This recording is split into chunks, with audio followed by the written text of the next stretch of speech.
Salve galera do canal Prisioneiro 84901 aí mais uma vez aí vindo com um bom bate-papo aí com essa galera aí pra né, tendo uma noção de como que era algumas penitenciárias que hoje extinta, como casa de detenção, né, como era penitenciária do estado, hoje não extinta, porém feminina, né? E, inclusive vou falar sobre essa. Na época que eu passei na penitenciária do estado, havia um cinema, mano. A galera vai falar, nossa, o cinema é cinemão. Eu cheguei a pegar o cinema. O cinema é o seguinte, mano, era grande pra caramba mesmo, pique um cinema mesmo. E ele era lá no fundo, depois do terceiro pavilhão, né? Antes de você ir pro campo. Você podia escolher ir para o cinema ou para o campo. E dava tempo de assistir um filme no cinema e depois ainda ir e pegar um finalzinho do horário do campo, o horário de você tomar o sol no campo.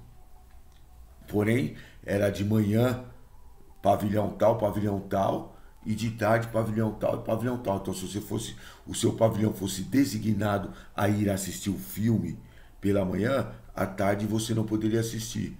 Eu só na outra semana e sempre acontecia no sábado. Os filmes Os filmes que passavam eram geralmente filme de ação, né? Um filme bom, passava até alguns filmes bons, né? Eu cheguei a assistir alguns filmes que realmente eram bons, né? Filme de sexo não passava, né? O diretor falava que recebia pipas são bilhete, cartas de outros presos para não passar esse filme, né? Porque muitas vezes, né, alegavam, você tá ligado, que poderiam, né, sofrer atentados, né, né, sei lá. Isso é o que alegava. Só que na época, por exemplo, você morava sozinho ou morava em dois na penitenciária do estado. Não, você tá ligado? Não era legítima essa alegação. Todo mundo achava que ele não passava porque ele não queria mesmo, né? Metia uma desculpa, né? Mas não era impossível estar recebendo alguns pipas sim.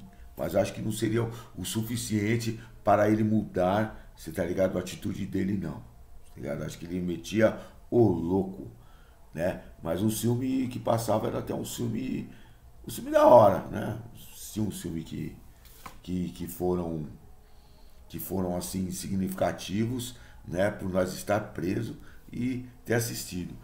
E também na hora do cinema tinha que ficar ligeiro, né? Eu nunca vi acontecer nada, né, pelo tempo que eu passei lá, mas já houve mortes, né, no cinema, né? Já houve umas situações já dos caras tá assistindo, os caras veio para matar os caras, você tá ligado? Então, sempre quando nós íamos assistir, nós estava sempre entre assim os conhecidos, né? Ficávamos, né, naquele pessoal sempre ligeiro, né, meu? Porque cadeia não deixa de ser cadeia, apesar de ser um momento de lazer, né? É igual me perguntam, poxa, mas lá dentro sempre é lugar de tensão, de vez em quando não tem um lugar de alegria. Então, e é igual eu sempre falo, o fato de você estar rindo não significa que você está alegre ou porque é legal, né? Então a tensão é constante, né? Dentro de um presídio 24/48 tensão. Isso daí, né, mano? Pode ser que para outros não seja dessa maneira, né? Tem um momento que o cara relaxava dentro da cadeia, mas eu, né, meu, já tive momentos de sorrir, momentos de mula, que a gente chama, né, porque não é brincadeira, porque brincadeira remete a moleque, moleque remete à sexualidade, então tem tudo isso, né, que você lá dentro passa a entender, a perceber e sobreviver com essas normativas, né, meu? Difícil, porém, lá dentro você vai acostumando. Então, tinha isso, né?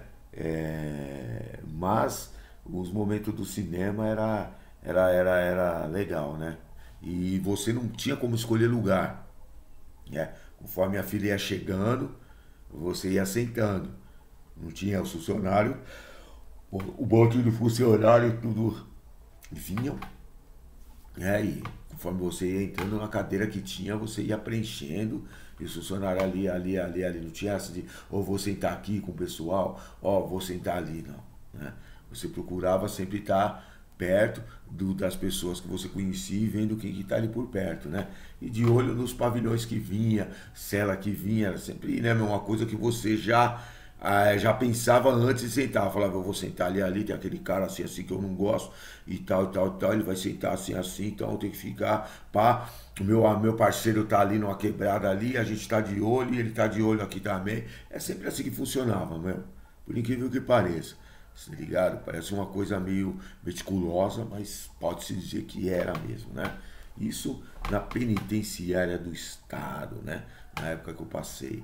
E antigamente, anterior à década, eu estou falando de 1993, 94 e quase chegando, 94, porque eu fiquei até 94 lá, 93, né? Eu cheguei a sair pro convívio, porque eu cheguei lá em 92 após o massacre na Casa de Detenção de São Paulo. Eu fui pro estado, porém eu fui em novembro para dezembro eu cheguei lá, fiquei na prova, arrumei castigo e só saí em 93 pro comum, né? Então, eu estou falando dessa data, né? Vocês é curioso, né? E hoje em dia, né, em alguns lugares aqui no mundo não é diferente, né? Você vê lá nos Estados Unidos, lá o cara tava dentro lá do cinema, lá os caras entrou e meteu uma rajada em todo mundo, né, meu? Então, putz, mano, tem uns lugares que dentro do cinema não seria diferente da penitenciária, né? Pra gente ver como que é as coisas. E muitas vezes dentro da penitenciária é até mais tranquilo, né? É assim que tá a violência e é contra essa violência que nós temos que lutar, né? O Marcelo Azevedo, psicólogo, um abraço, né? Novo inscrito aí chegou. Ele pergunta para mim como que era a situação das pessoas com doenças mentais, né, na casa de detenção. Cara, na detenção, na época, as pessoas, você tá ligado, que tinham doenças mentais, elas eram encaminhadas para o pavilhão 4, que era o pavilhão médico, a ala médica. Lá tinha o, né, que se chamava de DM, né? Que seria as pessoas com doenças mentais. Esses caras, mano, eles eram totalmente excluídos, você tá ligado? Muitos eram vistos como estavam metendo louco, né? Tipo, para sair daquela realidade ali, se faziam até de louco, né? Então seria um meter o louco, né? E alguns de verdade também já fizeram isso. Eu conheci cara que ele se fez de louco para ir parar na época no Juqueri, em Franco da Rocha, e chegando lá ele fugiu. Conseguiu fugir de lá. Então, né, meu, eu conheci, né, mano, esse mano que fez essa proeza toda, né? Ele falou que chegou a comer merda. Os caras pensar que ele tava louco mesmo. Aí amarraram ele, mandaram, e ele no meio daqueles loucos lá, falou assim, que chegou lá no Juqueri, era louco com louca, né, mano? Então, você tá ligado, né? O bagulho ficava daquele jeito, né? Aí ele chegou no momento que ele conseguiu fugir, não ficou muito tempo na rua, foi recapturado, né? E atestado que a sanidade dele mental era boa para ficar preso. Aí tava lá, tava na detenção, né? Eu cheguei a trombei ele na rua, porque depois ele acabou indo embora. Se encontramos na zona oeste de São Paulo também, né? Então vocês veem como que é. Então, essas pessoas que tinham essa comorbidade, elas eram, né, meu, totalmente excluídas. O tratamento, né, mano, era de choque, pode-se dizer, né? Então, as condições eram condições deploráveis, né? Que era colocado dentro de um lugar lá que, você tá ligado, não tinha nem higiene nem porra nenhuma, né? A gente não tínhamos, os presos totais não tinha acesso. E naquela época também, né, meu, muitas vezes o preso estava cuidando do seu para ver se conseguia sair de lá de dentro e também não ir para lá, né? Aquele local, né? Então é isso, morou, Marcelão? O Gabriel Ribeiro também ele me pergunta o que mudou na época que não existia o crime organizado, né? E hoje o que tem, né? E é uma pergunta que muitos puseram um opa ali que querendo essa resposta, né? Bom, as mudanças foram muitas, né, meu? Eu peguei totalmente essa transição, né? E é assim, no meu ponto de vista, do qual eu posso falar, inclusive já comentei isso, houve muitas coisas favoráveis, né? e outras coisas desfavoráveis, né? Uma coisa que eu digo favorável, de uma certa maneira, as mortes dentro dos presídios diminuíram, né, bastante, né? Pode-se dizer que foram reduzidas ao mínimo.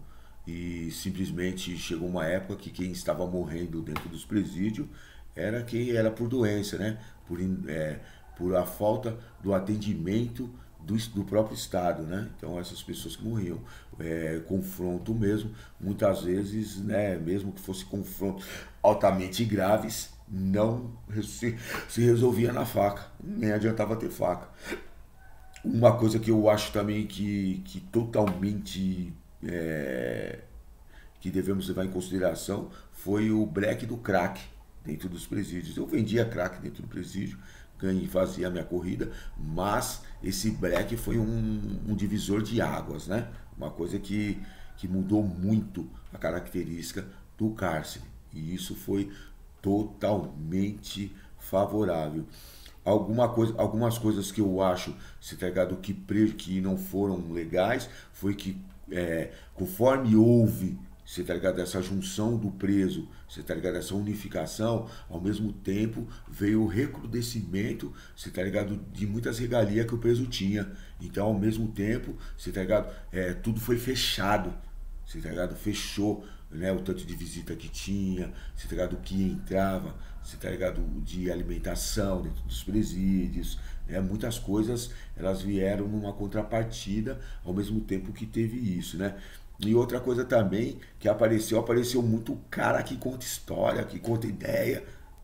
Você tá ligado? Ele vem, papapá, papapá, e você, né, mano, olha pra cara do cara e fala, amigão, pelo amor de Deus, não, mas opa, que é e tal, não tá querendo me escutar, não tá dando atenção, sabe? Pareceu muito pé de breque, você tá ligado? Que era chamado de mente pensante. Muito pé de breque, mano. Você tá ligado? Porque antigamente, né? O couro comia, nego falava, ok, deixa eu ficar quieto que moiou. Aí depois começou, né, a falar pra caramba, você tá ligado? Muito cara com muito guerre, muito conta história, façanha, você tá ligado? Né? Porque não resolvia mais, então o cara vinha, te atacava, aí você tinha que ir pra ideia, chegava lá na ideia, não, mas sabe o que é? Tem que ter calma, não é assim. E acabava, você tá ligado? Acabando naquelas ideias e você tá ligado? Olhava e falava, puta que pariu, cresceu. Teve um crescimento dessas pessoas dentro do cárcere, né? Começou a aparecer muito cara que você falava, pô, você tava quietinho, agora você tá aí falador pra caramba, meu amigo. Então teve essas desvantagens, mas, né, é a balança, né, que nunca foi exata, porém, você tá ligado? Se chamarmos no entre, melhorou ou piorou, a gente pode falar que melhorou, né? E não teve uma piora, mesmo que nasceu ali naquele momento uma ferramenta que o Estado passou a se preocupar, que o Estado foi causador, né, disso, não pela sua ausência, né, mas sim porque o Estado, a gente não pode pensar num Estado ausente dentro do cárcere, pelo contrário, o Estado está presente e o que acontece dentro do cárcere é o que ele quer. Canal Prisioneiro 84901, trazendo, né, essa resposta pertinente para o Gabriel e para o Marcelo, porque foram perguntas que eles fizeram, que tiveram muitas outras pessoas se interessando nessa resposta, né? E é claro que isso eu estou resumindo, por conta até do nosso tempo, para a gente não se alongar, né? Para não ficar aquele vídeo chato, muito perreco, muitas ideias, mas coisas que eu pontuo, né, como essencial na minha visão, você tá ligado? Dessas modificações. E é isso, né? E eu também, depois, no próximo, não vou até falar, não, no próximo eu falarei sobre quando eu cheguei em 96 na casa de detenção, a pilha de lixo que tinha. Isso fica para o próximo vídeo, que eu vou gravar agora também, mas colocarei esse primeiro e ele posteriormente, para não ficar um em cima do outro e vocês ficarem muito felizes. Ou não, né, rapaz? Canal Prisioneiro 84 aí, mandando um abraço a todos e todas. Tamo junto.